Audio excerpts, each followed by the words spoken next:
Ok, voltamos. Retomando rapidamente a pergunta que o Rodrigo havia feito. Não, a minha pergunta, eu acho que ela é interessante porque faz a gente uma comparação.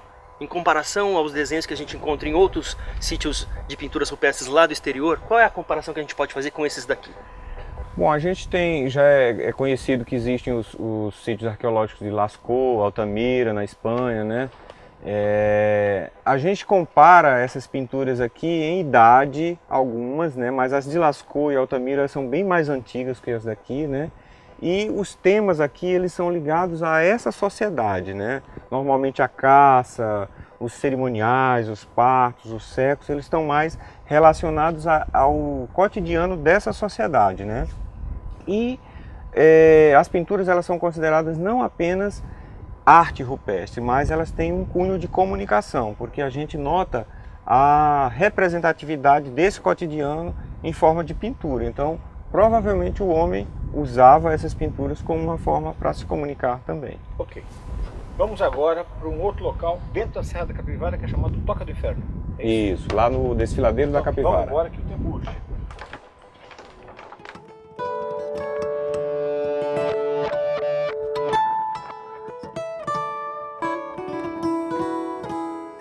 Ok, a gente está indo para a Toca do Inferno, mas no caminho do inferno a gente se deparou com essa amostra de vida, de maravilha da natureza, que é a Pedra Furada. O Rodrigo, então, emocionado com a presença desse monumento à natureza, quer falar algumas palavras. Obrigado, César. Na verdade, eu acho que isso emociona todo mundo, né? Porque além de ser uma maravilha da natureza, é o registro talvez mais interessante de tantos registros que a gente viu aqui. Isso me faz lembrar um pouco a importância também dessa nossa publicação, a Epiderme da Rocha, que traz um pouco discussões sobre tudo que tem sido feito no Parque Nacional da Serra da Capivara. É isso. César quer falar alguma coisa? Não só isso também, né? Mas ela também, esse livro que nós vamos lançar, ela é um passo importante na qualificação de futuros professores, que foi feito por alunos do curso de História, em conjunto com o Rodrigo e eu, e outros profissionais da Geografia, da Biologia, e que nós vamos pensamos esse espaço a partir de uma visita e um trabalho direcionado, e essa visita e tudo isso que nós fizemos está refletido no livro, né? Tem trabalho de alunos e de profissionais acadêmicos, e acho que é uma boa oportunidade para conhecer mais a fundo o Parque Nacional da Serra da Capivara. Ou seja, neste programa, ao invés de a gente ter um podcast depois, que pode até ser pensado, o grande segredo é você comprar o livro e lê-lo. Vamos para a Toca do Inferno.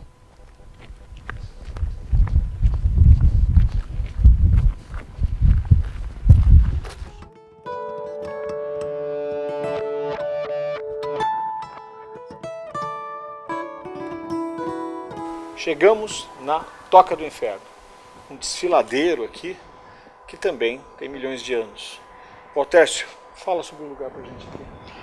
Bom, a Toca do Inferno é um dos atrativos aqui do desfiladeiro da Capivara, que a gente usa mais como uma trilha ecológica, né? Não tem vestígios de ocupação humana, pelo menos não sobraram, né, vestígios de pinturas, nem foram encontradas ferramentas, nem nada, mas locais como esse, o homem pré-histórico pode ter usado como um local para acuar os animais, né, ou até mesmo para coletar minerais para fazer as pinturas, né.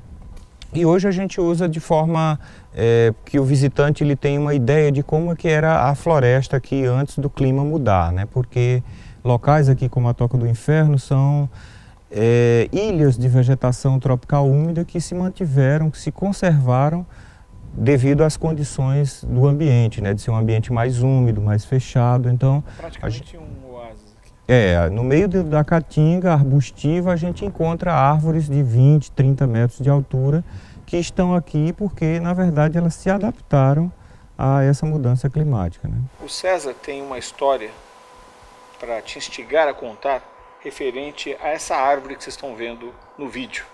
Fala para a câmera. Verdade, vocês tinham um otizeiro aqui, como você estava conversando antes, uma espécie tropical, e que ela foi derrubada por uma questão também de falta de consciência ecológica, não é? Conta essa história pra gente, por favor. Antes do parque ser criado, as pessoas daqui da região, elas utilizavam os recursos naturais para sobreviver, né? Desmatavam, queimavam, coletavam mel, né?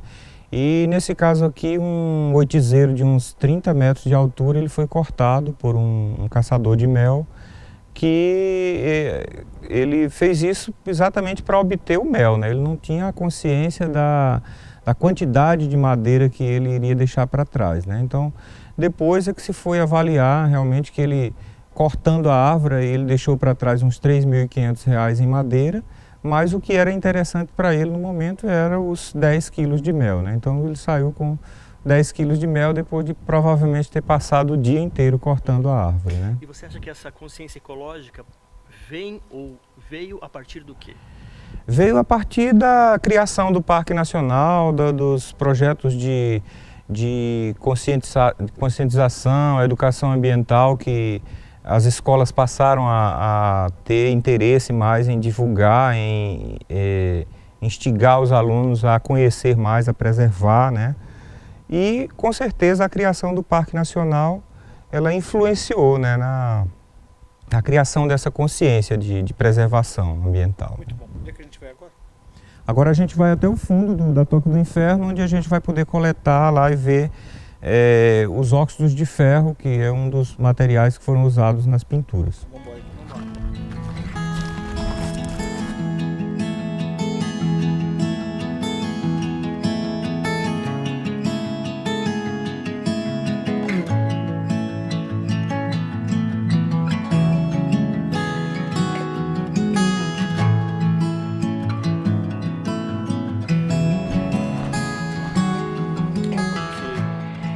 Esse aqui que é uma das matérias-primas usadas na produção das pinturas, né?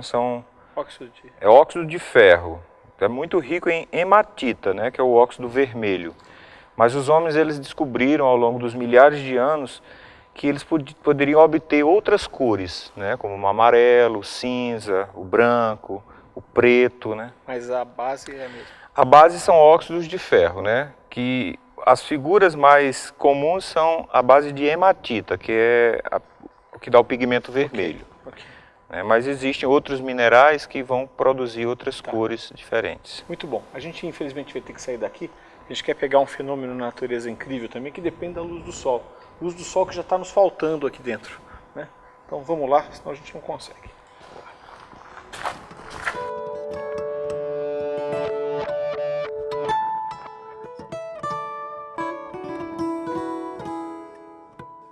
Ok, chegamos aqui agora, a gente veio da Toca do Inferno. A gente viu um desfiladeiro maravilhoso, vocês viram aí também no vídeo. E, como prometido, a gente veio até aqui onde acontece um fenômeno, que o Walter vai dizer qual é. O que acontece aqui, por que a gente está nesse lugar? Bom, o nome desse local é Baixão das Andorinhas. Como o próprio nome diz, né, todo final de tarde ocorre uma revoada de andorinhões de coleira aqui, que é um tipo especial de andorinha que usa esses cânions aqui para se abrigar durante a noite. Então, todo final de tarde, quando a luz cai, elas voltam para se abrigar aqui e no outro dia cedo saem. Nós estamos falando aqui de umas 10, 15 andorinhas ou não? Não, em determinadas épocas do ano, nos períodos mais chuvosos, a gente consegue ver milhares de andorinhas. Milhares? Milhares. Hoje, não sei, provavelmente vem um grupo grande, né? Normalmente nessas épocas que começam a chover, os grupos começam a voltar, vamos aguardar. Então é isso. O interessante é que elas sobrevoam aqui, cantam e fazem uns mergulhos no cânion, né? Uma velocidade muito grande. A gente vai deixar a câmera aberta e vai pegar, com um pouco de sorte, né? Essas andorinhas fazendo esse retorno ao lugar onde elas passam a noite, não é isso? Vamos torcer. E aí a gente vira o bloco e já vai estar de noite. Amanhã de manhã a gente vai visitar a Nia de Guidon, que vai ser aqui a joia da coroa do nosso passeio, a entrevista com ela, tá? Fica com a gente aí.